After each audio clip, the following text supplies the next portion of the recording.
Hello. Hi, Jason. Hello. Hey, is this Sanjay? Yeah, this is Sanjay, Jason. Good evening to you. Good evening. Can you guys hear me all right? I'm kind of going over Wi-Fi and some headphones here. Yeah, I can hear hear you loud and clear. Perfect. And we also have Hassan and Vaishali on the call. And I'm hoping to see John and Paul join as well. Okay. Sounds good. Yeah, just give them a minute, uh, and then we'll open up the discussion. Okay. Okay.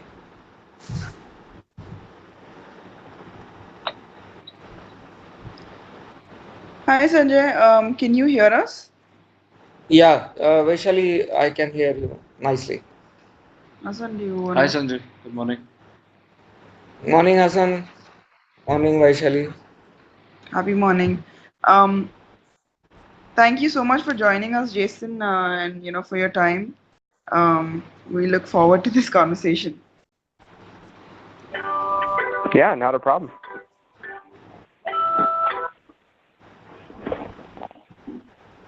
Um, Unaccepted.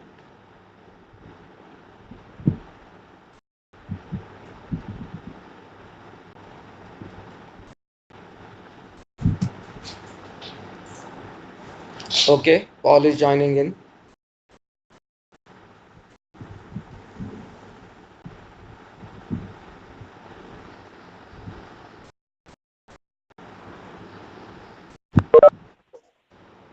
Hi, Paul. Good evening. Hello. Yes, good evening, Paul Davies. Thanks for joining us, Paul. We also have Jason on the call and Vaishali and Hassan from Mauritius. Uh, All right. so, so I'm not sure if John is going to join because while I sent him the invite, he did not actually accept it. So we will get started, and it's already past the hour. Let's get started, and if they join in, they'll start. We'll get them introduced to Hassan and Vaishali. Is that okay with you, Paul and Jason? Yeah, I think that'll work. It's John's in Philadelphia on the East Coast. It's 9:30 at night over there, so it might be a little late. Yeah, yeah, okay. So that's fine. Then let's talk. I'm really happy to introduce Vaishali and Hassan, the founders of Merxius RED, which is a AR VR solution, and they've done some really good work. Um, and while we introduce, they will talk about their product. We also wanted to understand from you the insights of AR VR, as to how it, you know, Boeing uses it. What are the considerations? So I'll open up to Vaishali and Hassan, and then why don't you guys start, Vaishali, and then we can have a free flowing conversation from that point on. We'll also have Paul and Jason introduce briefly, so we know what they do, so that will help us get the context as well. Sure. Thank you so much, Sanjay, for organizing this.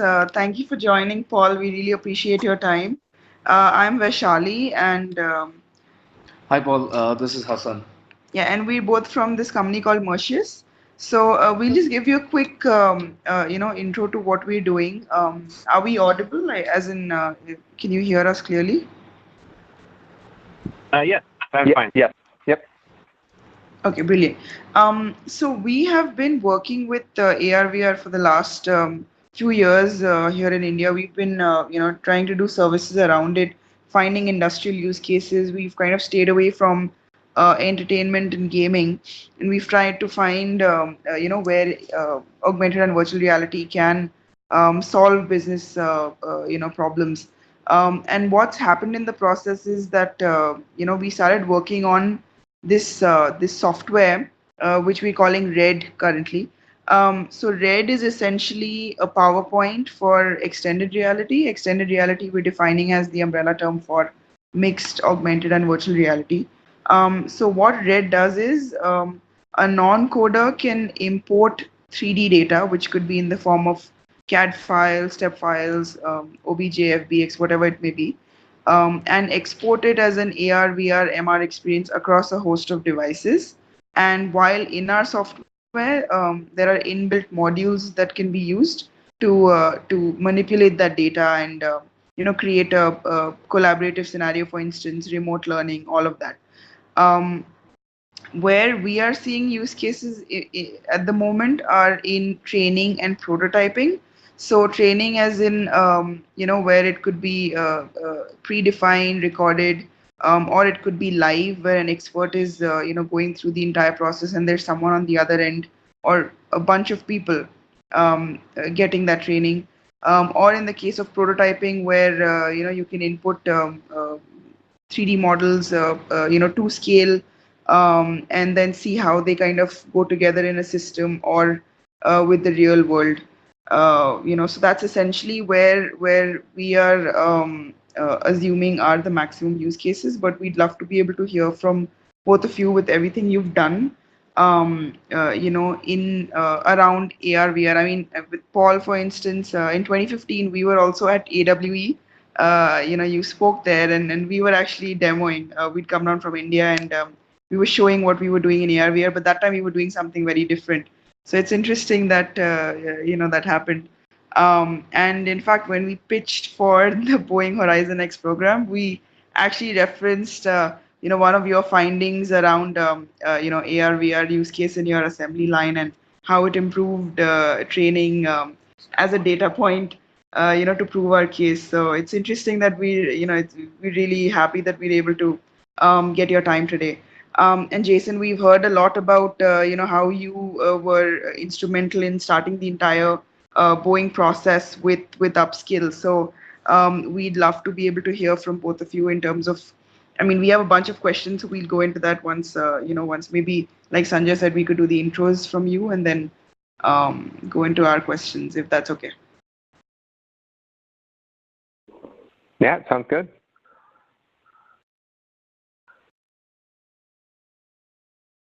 Are you guys done introducing yourselves?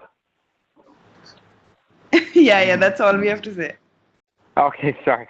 I didn't want to interrupt you. I'm Jason DeStories. I'm from Boeing Research and Technology. I've been one of the principal investigators in bringing in the upskill Skylight software. The goal of that project early on, about 4 years ago, was probably almost 5 years, when Google Glass first came out, to see if we could use that as a tool in our manufacturing environment. So you've probably seen the wire harness assembly videos. That was actually where that was birthed, where we tested it and developed a lot of that. But quickly, probably about a year into it, we realized that developing for a single device was just setting ourselves up for failure due to the number of devices that were coming on the market during that time. And there were a few vendors out there that had software that they were going after the server client-based agnostic approach. And at that time, it was APX Labs before it was Upskill, actually. They won the contract for the wire harness development. And since then, it's grown into a much bigger development because you can get Google Glass on the network, but there was a lot of other things that we had to do and partnerships that we had to create with other companies to make that happen from an enterprise scalability standpoint. So are you guys familiar with MDMs like AirWatch? Sorry, could you repeat that last line? Familiar with? Are you guys familiar with mobile device management systems like AirWatch? Oh, yeah. Okay, so stuff like that, AirWatch hadn't supported at the time when we look at an Android-based wearable device. So we had to do a lot of partnerships with them and work with our information security teams to essentially create a scalable solution for that. Very painful process in a large company, as you can imagine. But probably a year later, we were able to get those devices on the network and to hopefully begin setting ourselves up for wearable and augmented reality products in the future. So we're currently in the middle of there's a few pilots that are ongoing out there. There's still a lot of development going on within the upscale Skylight solution at Boeing. And with that, I'll pass it on to Paul. Sure, thanks, Jason. So yeah, I'm Paul Davies. I'm also in Boeing Research and Technology. I'm in the materials and manufacturing domain, and I've been developing various types of AR for about 10 years. Right now, I'm focusing on a wiring use case on the tanker, the 767 commercial aircraft, which gets turned into a military tanker, to a refueling tanker. And if you want to see a demo of that, you can just look on Boeing's Instagram or Facebook page. If you go back to January, we did a public release of that work, so you'll be able to see a video of what we're doing. The focus has been interfacing or integrating a 3D AR environmental experience with our enterprise systems, like where we store work instructions and 3D drawings, so that we can pull the latest models, 3D drawings from our manufacturing systems, and kit them in a way that's useful for an electrician to see 3D illustrations of how a wire harness needs to be installed into an aircraft. So that's been, we've been working on this particular project for about a year. Right now we're, in terms of the productionization, we're a couple years behind where Jason is today with getting devices on the network, and we're using a Microsoft HoloLens instead of, not using Google Glass. So we're a couple years behind. We're actually kind of sometimes thankful of that, because Jason's team, helped us out by being the first people to go through this process, and now we're going through the same thing with the Microsoft HoloLens to get it connected to the network and things like that. So, painful lessons shared and learned. Yeah, exactly. Yeah. Hi, Paul. This is Hassan here. I just wanted to follow up on the wire harness use case that you spoke about. We've seen the AWE talk that you gave last year about Bark. Is this being built on that same framework, or is this independent of that? Yeah, same framework. So last year was when I kind of introduced the Bark to whoever was listening, I guess, at the time at AWE. This year I'm actually going to speak again in a few weeks, actually, at AWE, and I'm going to focus in on the wiring use case that has been built on top of Bark. Got it. And just so we're on the same page here, so when you say AR, you're still using the taxonomy that you proposed, right? So where this is distinct from IR, which I think is more of what upskill and what Jason is doing, right? Yep, exactly. Really happy to hear you say that, because a lot of people get these two things confused, and my work and Jason's work kind of mixed up. But that's exactly right. Jason's focused on glass and IR, and I've been focused more on immersive 3D AR. Perfect. Yep, exactly. Great. So Paul, I actually had a quick question about your 2017 video. So you talked about these cells that you had, right, as pilots around the country, maybe 5 of them. So just wanted to understand from that, has it progressed beyond the pilot stage, or for that matter, has any AR VR work within Boeing progressed beyond the pilot stage, and where really do both of you see AR VR within Boeing, from that context? Yeah. Do you want to go first, Paul? Yeah, no, go ahead, Jason. Go. Most of the stuff that we're still doing right now is, I would still place it very much in the piloting stage. Even though with the wire harness stuff, or the wire harness assembly, so separate from Paul's, where he's doing the wire harness installation on the aircraft, we're in Mesa, Arizona, doing the wire harness buildups, and that's where you're seeing the pin insertions into the connectors. That has been the most matured pilot so far. and still, I will say we have a long way to go. And the reason is that any production solution at scale within Boeing has to be, as we call, production hardened a lot. And if it's not, it's just there's a million excuses why they don't need to use it at the time, because we underwent our, I believe, 5th time study 2 weeks ago to validate the numbers and to verify that we're saving the time that actually can.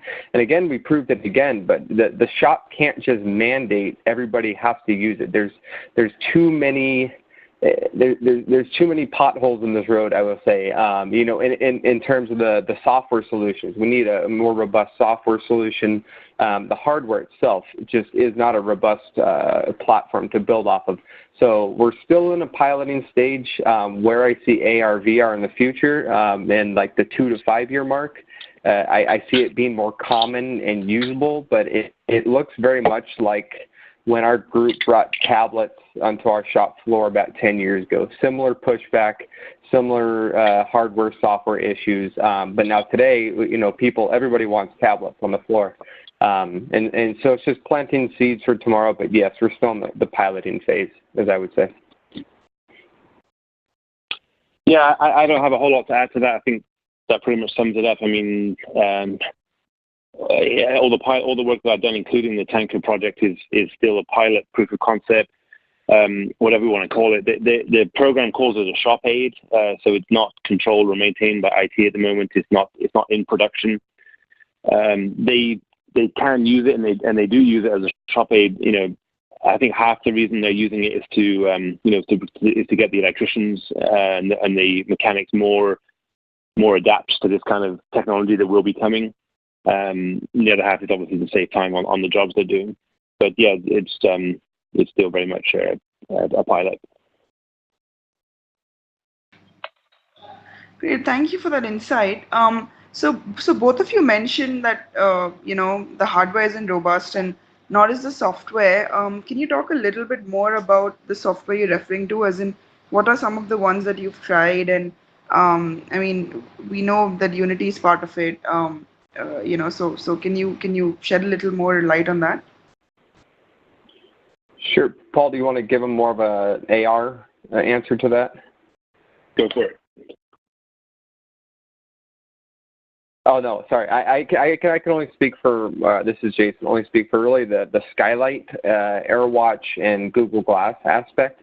Now, from an AirWatch solution in handling the network certs, it's still, I'm going to say, buggy. It is not a perfect solution. See, the thing is, if we were to push this solution out over a phone, it wouldn't be near as much of an issue, because when the phone loses network connection, we can reconfigure it over the air. Or we can send a notice back to AirWatch saying, hey, phone lost certs, and AirWatch can push new certs out to the device over the cellular network. With a Wi-Fi only device, once you lose that network connection for whatever reason, and I've experienced probably 10 different ways that network connection could get dropped.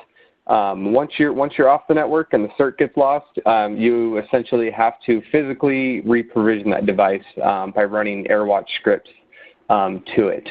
So they're in the background, they're working on a solution that doesn't require a physical connection to the device to do that solution. So very similar to like our cell phones when we set them up. You scan an AirWatch QR code and the network certs pass over that. But still, again, it has to be connected to a provisioning network. And so that's from the AirWatch solution. And the hardware itself with Google Glass, as you know, it's still I would say a product in development, as most of these AR, VR, IR devices are. It's buggy in its own skin, as I'll say. You know, the battery life has issues. It can just sometimes lock up, freeze up. But again, that's a lot of how we're utilizing the software on there. So The idea behind the Skylight solution is that the device itself isn't doing the heavy computation or trying to do all the math and reach back into our databases. It's just a viewing window as a client onto the server-based system. So that helps a lot. But I mean, if we look at the Skylight or upscale Skylight solution, we experienced our fair share of hurdles bringing that the first time into the company, just due to the complexity of the Boeing network. The network itself, it has a lot of latency and drops and security hoops that it jumps through, and their software just wasn't prepared for that. And so we were having a lot of bugs early on that we've ironed out, and they've developed that into their next product. So it's kind of a we're helping them and they're helping us solution as we move forward. And from my perspective, I think our solution is built in Unity, and using Vuforia for a little bit of marker tracking for alignment, to making sure that the content is aligned to the aircraft. And then we're kind of, like I said, we're a couple of years behind where Jason's project is, but we were kind of going down the same path where IT are working out how to put AirWatch MDM onto the HoloLens, working with Microsoft so that we can get that device connected to the Boeing network. And then we're actually building, Jason's project, as you mentioned, used Upskill and their middleware. We are currently building kind of our own kind of equivalent to that. We're able to leverage some other systems that Boeing already owns, and we're building kind of a way to log on to the HoloLens and pull work instructions over the network onto it and things like that. But that'll be 1-2+ years in development before it's fully hardened and ready to deploy. Hey, sorry, this is John Gavers. I'm sorry, I just joined. Just let you know I'm on the phone now. Thanks, John. So I hear Paul's voice. Are there a lot of people on the call, or is it just you, Paul, Yeah. Right, John, this is Sanjay. We have Jason and Paul on the call. And then from Merxius, we have the co-founders, Hassan and Vaishali.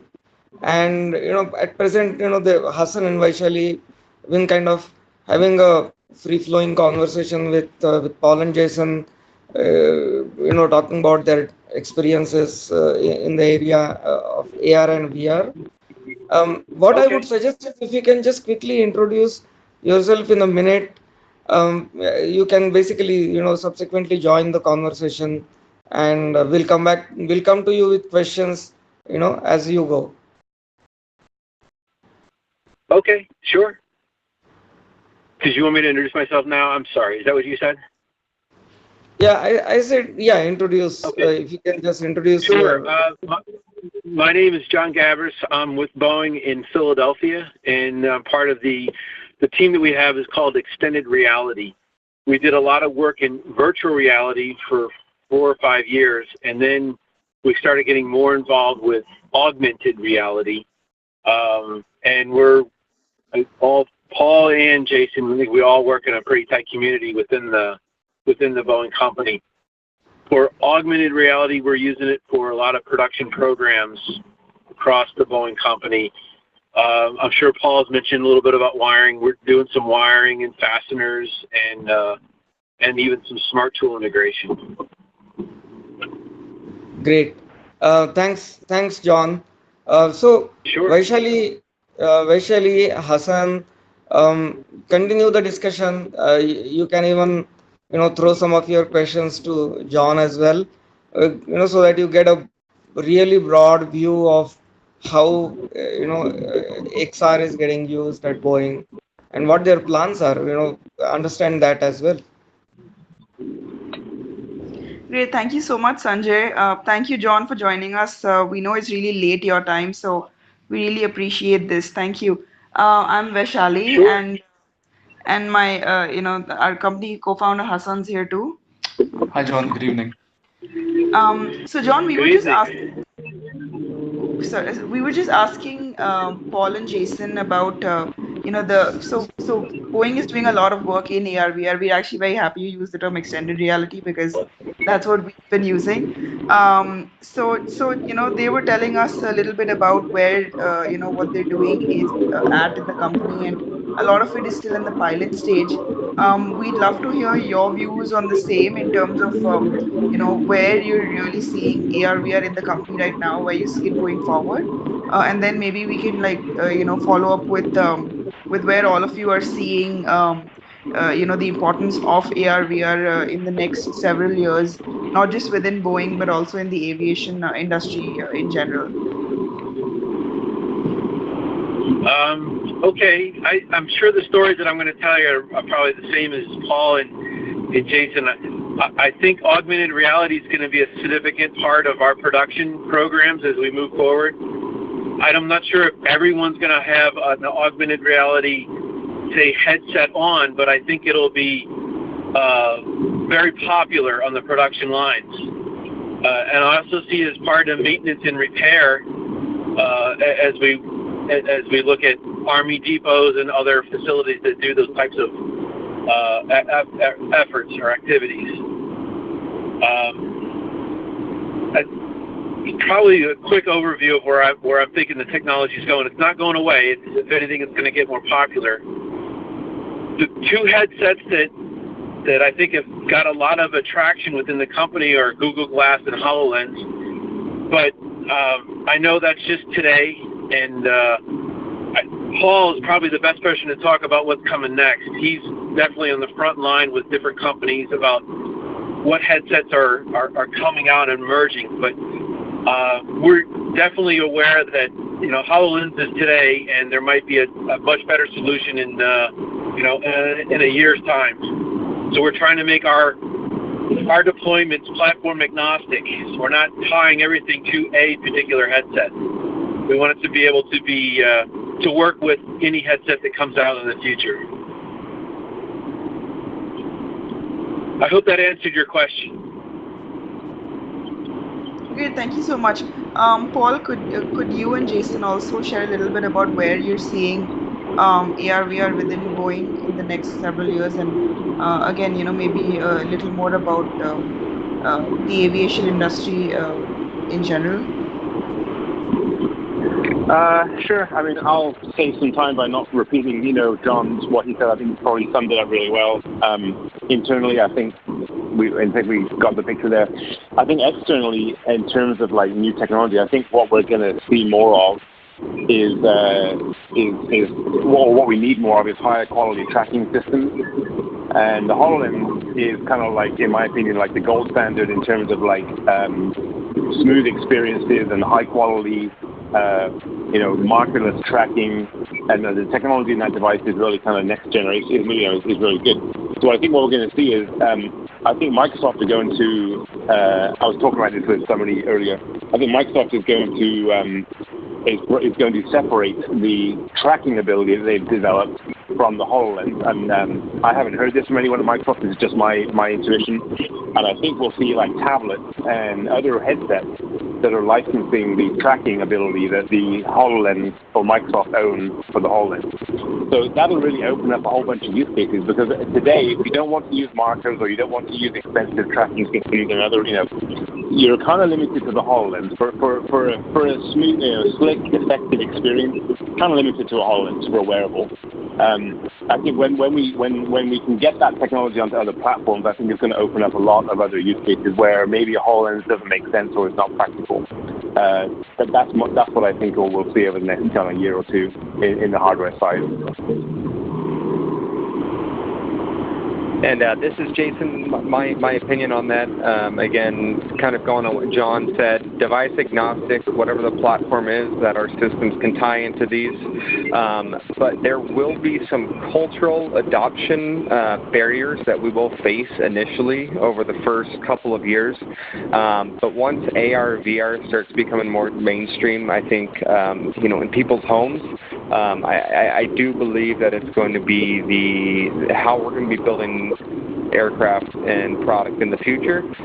Visual representations and overlays are just some of the most powerful ways to deliver work instructions. I personally don't read any text to follow work instructions. I watch a YouTube video, right? There's powered by content like that is where I see the future moving to. It's just, I think after we develop the technology, there will be an adoption hurdle that we will have to move past, but we will get there.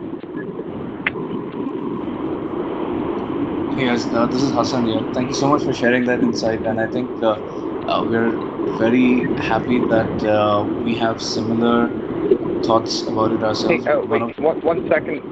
John, I think, are you in the car? If you can go on mute, we're getting a lot of feedback. Yeah, sure. Thanks. All right.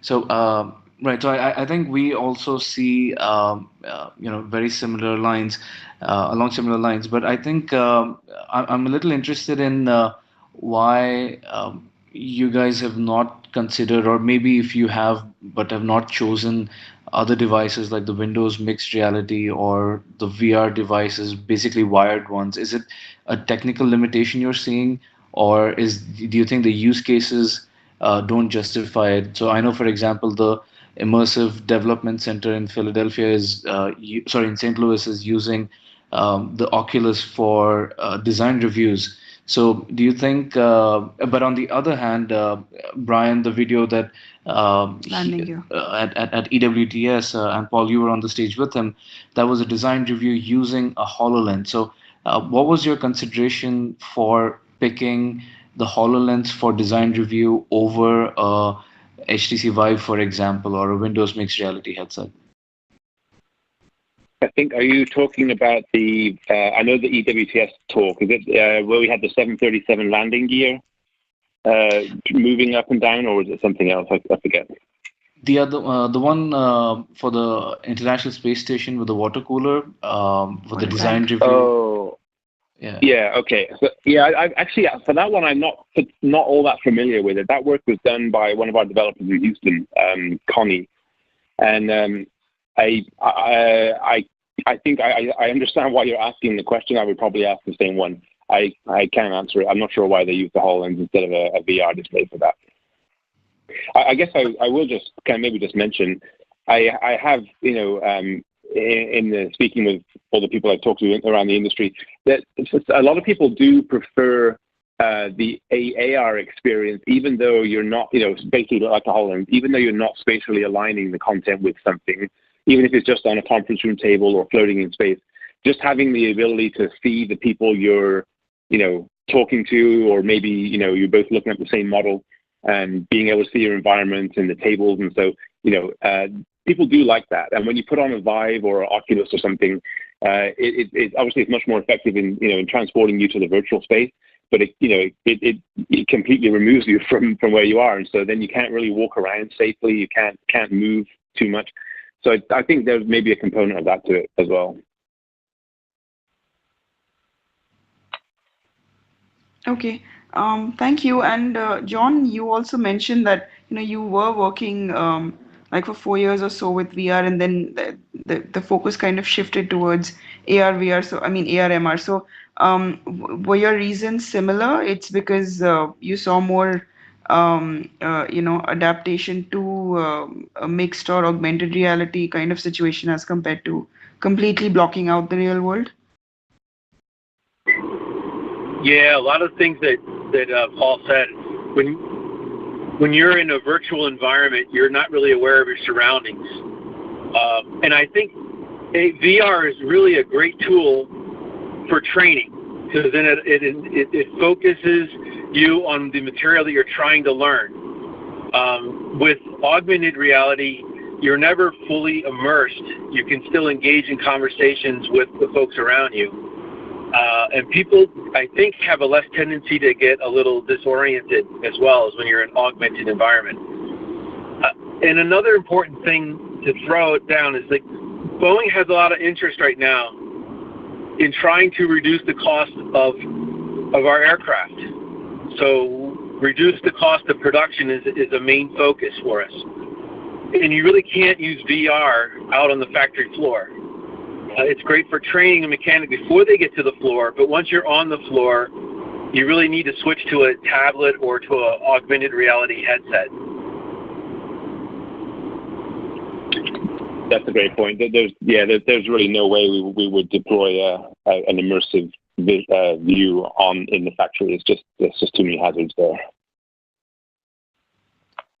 Makes sense. So basically, what you all are saying is that Boeing's focus is more on the maintenance side right now, as compared to training or using these technologies for prototyping.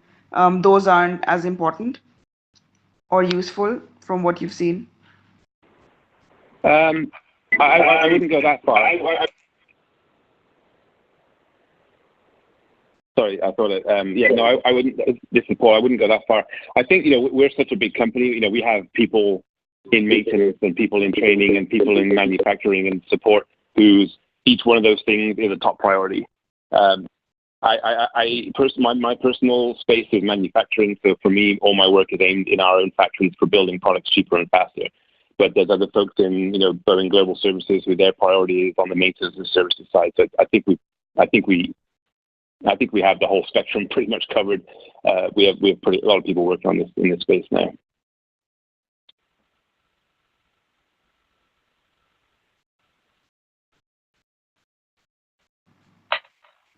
Great. And sorry, John, were you saying something there?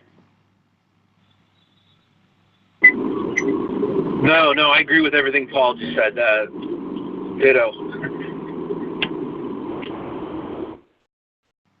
Okay, great. So we actually have a question, around where you could see something like what we are doing fitting in. So, just for John's benefit, I'll probably repeat. So what we are trying to do is we're trying to remove the technology barrier to entry with our software, such that it's sort of plug and play. So you input 3D data in various forms, and within a very short period of time, you can export it as an AR, VR, MR experience, because we support multiple devices. And while in the software there are modules to help manipulate that data and to create collaborative environment, etc. And where we are fitting in, just to give all of you a metric. For instance, if you have to do a ground up AR, VR experience around say a particular assembly or training of any component or machine, in Unity, it could take maybe, say, 3 days, a week, more than that. Using our software, you could do it in less than a day, because it's very drag and drop. It's all very UI based, module based. And our USP essentially is that a non-coder can use our software and start creating AR, VR, basically aiming at the person, the person who's creating training content, the domain expert, or or the designer who's prototyping. The idea was for these people to be empowered with being able to take their designs or their 3D data to the next level without the need for depending on a technical person. Um, and then of course this can be consumed via a host of devices, so we support VR headsets, AR devices, the HoloLens, Windows mixed reality headset.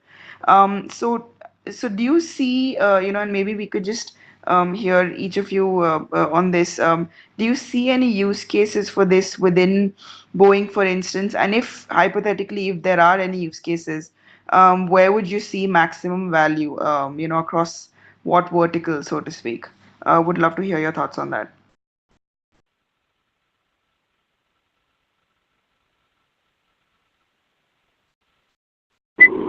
So this is John. I got a question to your question. Your technology allows an engineer or a designer or whatever to take models and it would generate the back end so you can then see it on an augmented reality AR or VR headset? Yes, exactly. Maybe I missed what you said. Yes, exactly. Okay. Exactly.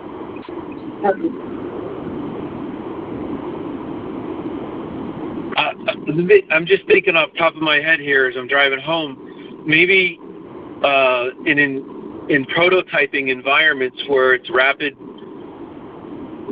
development, where you're wanting to see how something looks in full scale.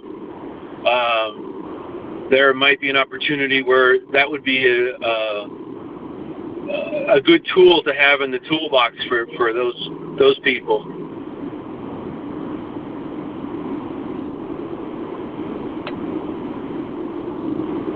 Great. Yeah, I'll just jump in here if you don't mind. I think my initial thought is what the capability you described is much more valuable in the consumer market, where people want to build applications quickly and they want to, they don't have any money, they don't want to spend any money on paying developers to do it. If a system or a platform or architecture, so if you have 3D models, you can quickly build an AR experience. I just as much I don't think. Sorry.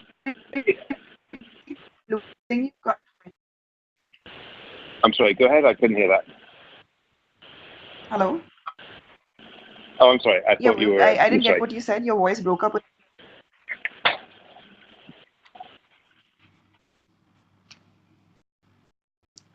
Sorry, Paul. Your voice broke up. Could you repeat what you just said? Yeah. Sorry, I was in an elevator. Is this better? Yes. We can this hear is you, much Paul. better. Yeah. Thank you. Okay, thanks. So I was just mentioning, I think what you described is a prime target for the commercial market. To be able to make AR applications quickly, and there may be some use cases, inside Boeing and large companies, but I think generally speaking, a big company like Boeing is okay with spending money to develop applications because we're not really in the business of trying to make AR applications quick and easy to generate. We're in the business of taking those applications and then putting them at scale across tens of thousands of people, building huge volumes of aircraft. So, I'm just throwing this out there again. I think just to be honest, I think the use cases for a simple, quick and easy AR application generator is somewhat limited in the enterprise, but probably not non-existent, but just like I said, I think we're okay with spending the money. We have the highly skilled developers. We can take time to build, highly customized applications that are very specialized for the jobs we're doing, and then we want to scale those and get them into production. That's my take on it.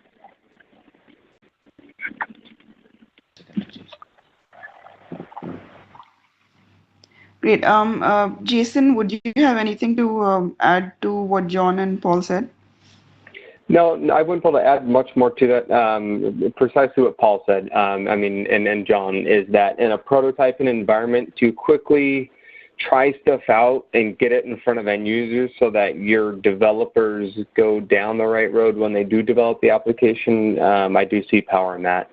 But kind of what Paul said, right now, since we're early on in this, in the phase of bringing this stuff on the floor, typically the developers are working pretty closely with the end users because there's a lot that they're learning as well. Both sides of the field are learning a lot, so they're working close together.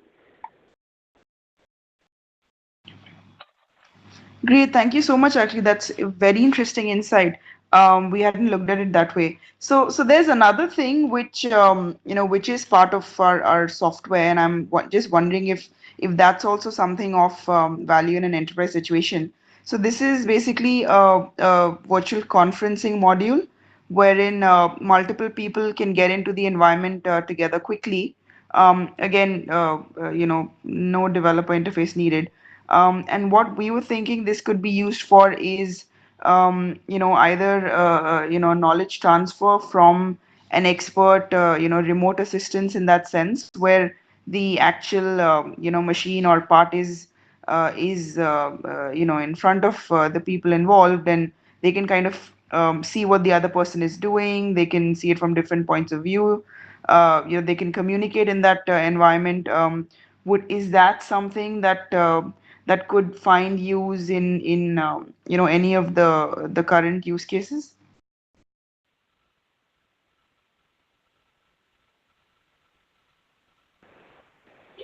I would say most of the current use cases right now are actually interpreting production data or data sets that that production workers need that are, I wouldn't say more of a utility aspect, but more of custom development of these interfaces for how they want to see that work. I kind of look to Paul and John on that one for what they're working with on the AR stuff.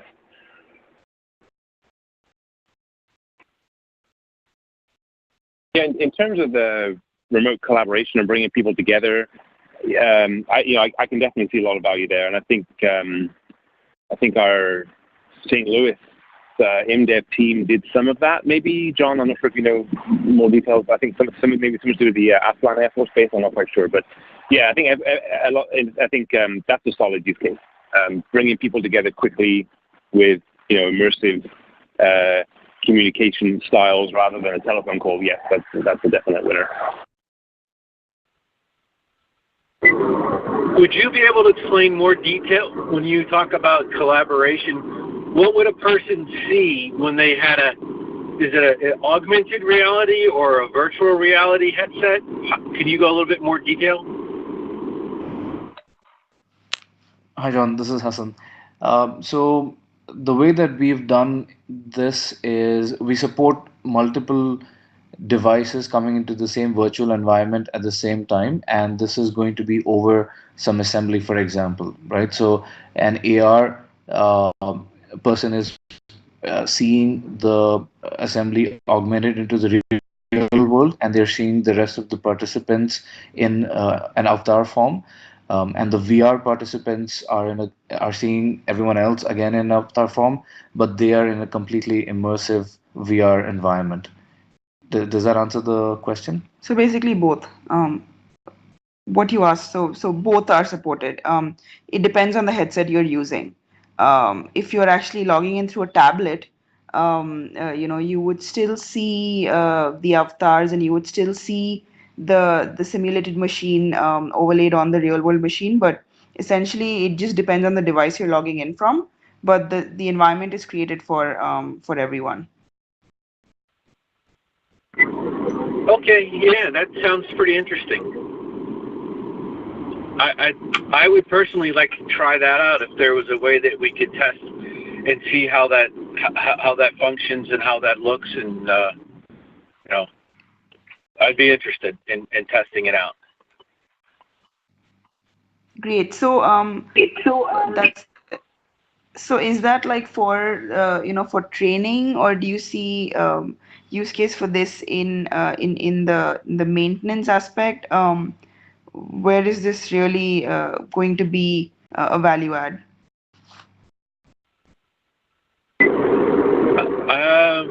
It could have a handful of applications.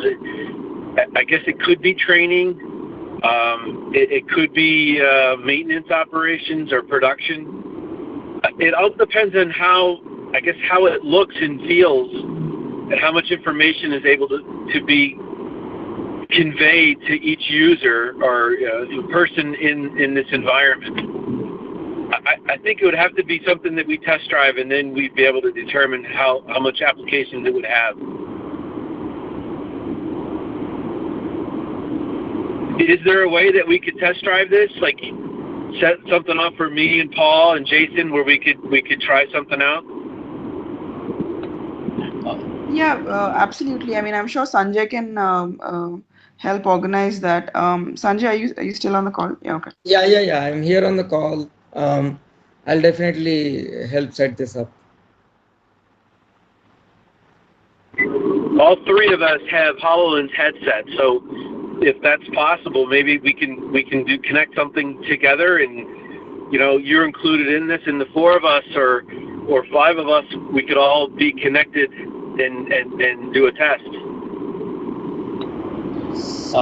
John, Hassan here again. Our focus so far has been on VR devices. That's where we have great support. So an HTC Vive, Windows Mixed Reality headset, or a Oculus Rift.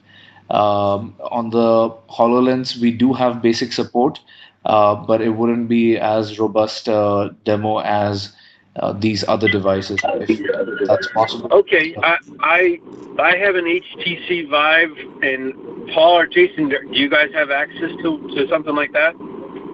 I do at my house, not at work. I do. On an MR headset, Windows Mixed Reality. Okay, so Vaishali or Hassan, let's set it up, on the HTC device. See, even if even if uh, Jason, Paul, and John, can, or at least two of them can get a feel and sense and feel of it. That's a good beginning. And then if we see something workable, we can quickly, you guys can then quickly do something more on HoloLens, which seems to be a more penetrated device, let's say. So I had one question, since we are also just about 10 minutes away from the closure. Can I ask one question to any of you guys? Okay, so I'll take that as a yes. What Yes. what I heard from through this discussion, um, is it applicable only to Boeing, or what are the enterprise, AR, VR, XR trends in the US markets? As in, do you also see the same trends of adoption in the rest of the market? Because obviously, Mauritius wants to go out and sell in the larger US markets, and so this will help us understand how those markets are evolving right now. This is Jason. I'll give you my best stab at that answer. Just from working closely with Upskill, because they don't only provide to Boeing, but they provide to a lot of other markets and international markets as well. I will say there is a trend of the international market wanting to get this implemented into their systems as well. Yes, there is a positive trend to that. To the level of details, at which and at what scale, I don't know. They don't really disclose that. But yes, there is a trend toward other companies in Mexico and Europe, and not middleware integrators, but actual companies adopting this for their production workers.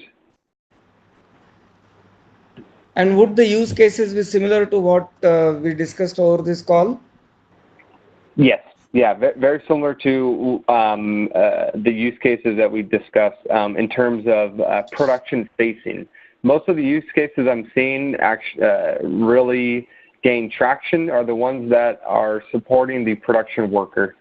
Because I think there's a new emphasis in manufacturing. Well, there was always an emphasis to cut costs in manufacturing, but they're really trying to do that, I'd say, all over. So, yeah, the emphasis is the production worker, not necessarily the office worker or utility applications. Although they although I will say on the caveat that they are building in utility applications like communication, see what I see, voice calling, things like that. They're building those into these devices since they have to be connected over the network anyway. So. Understood. So Jason, are there any communities of people like you, let us say, who belong to a variety of organizations, consuming AR, VR, XR, who kind of come together in a conference or some such place, or media where Hassan and Vaishali can go and reach out to a larger community of impactful consumers of this technology? Sure. Yeah, and I've got some good news. You've got the guy on the line. So Paul, you lead the what is it? The augmented. I'll let you speak to it if you know what I'm talking about. The area. Yeah. The area. Yeah, the Augmented Reality for Enterprise Alliance.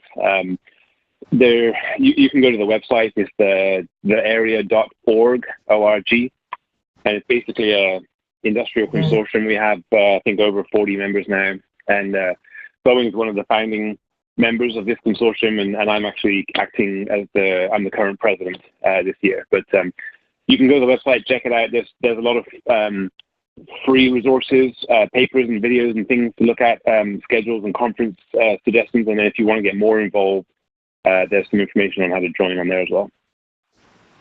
Thank you, Sanjay, for asking that question. That was on our list. And Paul, we actually spoke with Christine about joining the area, I think, a couple of years ago.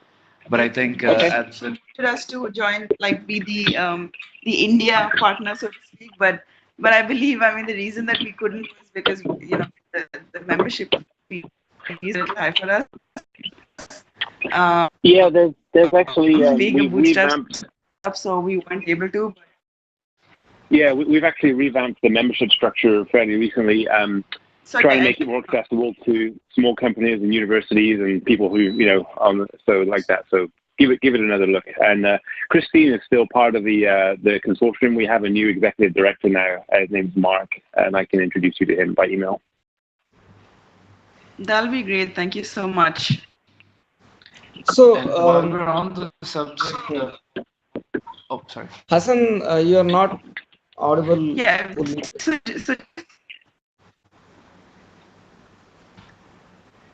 okay, when I get closer to the sorry about that. So because we were on the subject, just a one sentence, yes or no, actually, from Paul on the merits and demerits of AWE from a business buyer's perspective. If you think, and I know, Jason, you've also spoken there. So if you think that would be helpful in the larger context of us trying to look at this industry. Yeah, I would say yes. AWE is actually probably one of my favorite conferences of the whole year. So. And yes, for me as well. That's interesting because when we were there in 2015. Okay. When we were there in 2015, it felt more like just all the developers. Could you repeat that from the beginning? I think you broke up in the middle there. Vaishali, okay. I was saying that's interesting because we were there in. Yeah, I'm just repeating. Am I audible now? Yes. Yes. Okay, so I was saying we were actually there in 2015. We were actually showcasing, in the expo area. We were in touch with Ori, and we'd gone down. I mean, we'd flown up from India, and we were demoing what we were doing in AR/VR. At that time, of course, it was very different from what we're doing today. But we felt at that time that it was more of just the developers and just the people who are doing all of these innovative things coming together. We didn't see a lot of potential customers or businesses. So we were just trying to get your thought on that. So it's interesting that you think that it's flipped. Yeah, no, I mean, this is Jason, and Paul has a much broader view of this picture than I do. But the year that I was there, I think 2014, I saw that as well, a lot of developers, but I also saw there was a whole section dedicated to augmented reality at work in Paul's area group, and they had Lockheed Martin and Boeing doing, and a few other, a lot of industries there doing speeches and presentations. So Paul may be able to speak better to that if it's been more leaning toward the industry lately. Yeah, it actually has. The work track this year is one of the biggest. Last year it was big. This year is going to be one of the biggest. I think, I think maybe what you're experiencing, or taking our comment or my comments in the context. I mean, I go to these things. We're not selling AR, so I go to these things looking to see what's out there in the marketplace and connect to the other OEMs and see what they're doing. But we're not trying to sell anything. So I can see from your perspective, if you went with the mindset of wanting to make sales or make customer connections, maybe it wouldn't be my favorite conference of the year, but from my perspective, it is. Another one you might want to look at, the VR and AR World, which is in London next month. I just Google VR and AR World London, you'll find it. that's a huge event. About 8,000 people go, but it's VR and AR mixed in with some other technologies like IoT app developers, things like that. But they have a really sizable AR VR component to it, and you get and they have free entry for consumer for the consumer market. So if you want to just go and look around the enterprise, the showroom floor, that's free. So they get a lot of people in there who are just trying to learn, get speed, and see what's available. So that might be another avenue for you as well. Okay, that's brilliant. Thank you so much for sharing that. So actually, I had one more question for for all of you in terms of with everything you've done so far with these technologies. Are there any specific key metrics that have stood out? Have they been time, efficiency, cost? So Paul, like you earlier mentioned, that time isn't that much of a problem, nor is the skill set, so to speak. So what are really the key metrics that you've discovered, and which ones have worked, which haven't? Could you share that maybe with us? From Jason, this is Jason. Cycle time reduction, so the time and first time quality are the two biggest metrics that have worked and that we're focused on. Yeah, I think you'll get the same answer from all three of us. First time quality improvement, cycle time reduction. Those are the big hitters. Agreed. Yeah, and just to clarify my comment earlier about the time, so I was referring to the time to build applications, to develop apps and deploy them. That's not so much of a concern. If we take 6 months and we build a nice polished app and get it to the floor to save millions of dollars, an aircraft or a year, then that's all goodness. But in terms of the manufacturing cycle time, that is a big deal, and taking time out of that is one of our priorities.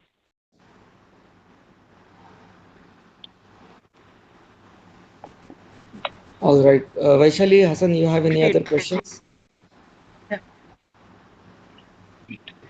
We do, but time is already the hour is up. We're losing you, Vaishali. Okay, it's still not audible. Vaishali, you're not audible, but I assume you're saying that.